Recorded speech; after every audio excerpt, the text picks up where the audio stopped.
नमस्कार। आज मैं आपको बहुत ही इंटरेस्टिंग और रोचक कहानी सुनाने वाला हूं।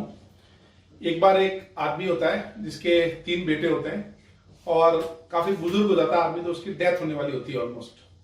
तो जब वो डेथ होने वाली होती है तो वो अपने तीनों बेटों को बुलाता है और उनको कहता है कि मेरे पास जो भी प्रॉपर्टी है मैं तुम तीनों में बांट रहा हूं।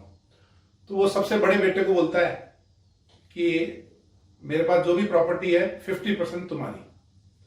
फिर वो बीच वाले बेटे की तरफ देखता है और फिर बोलता है कि मेरे पास जो भी प्रॉपर्टी है 33% तुम्हारी, 1/3 तुम्हारी।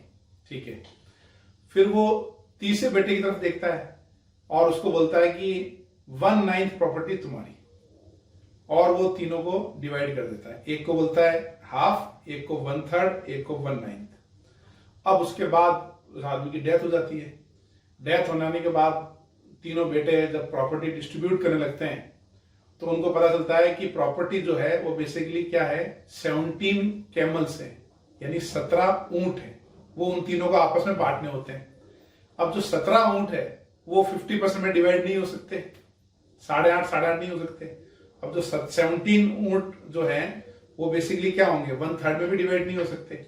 अब जो 17 कैमल है वो 1/9 में भी डिवाइड नहीं हो सकते। तो तीनों जाते हैं अपने फादर के, एक फास्ट फ्रेंड हैं जो अभी भी जिंदा होते हैं, काफी बुजुर्ग होते हैं, उनके पास जाते हैं और उनको बोलते हैं अंकल आप मेरे पिताजी के अच्छे दोस्त हो, आप बताइए कि हम ये प्रॉपर्टी कैसे डिस्ट्रीब्यूट करें। तो वो जो पिताजी का फ्रेंड होता है वो काफी समझदार आदमी होता है।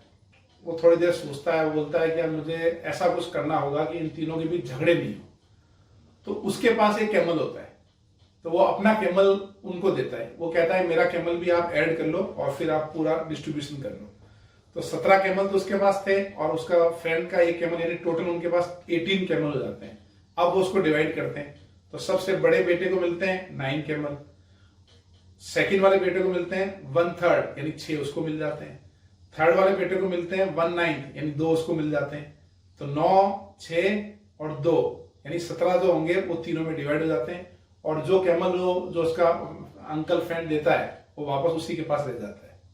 यानी हम लोग जब सोचते हैं कि हम जीवन में कुछ देंगे तो हमारा कम हो जाएगा, हम खो देंगे, ऐसा नहीं है। जब हम देते हैं तो ईश्वर किसी ना किसी और तरीके से आपको जरूर देगा। बस आप देते वक्त अगर निस्वार्थ भावना से दे रहे हो तो आपके सामने वो उसी जन्म में आपको पलट के उससे ज्यादा जरूर मिलेगा। थैंक यू, नमस्कार, जय हिंद।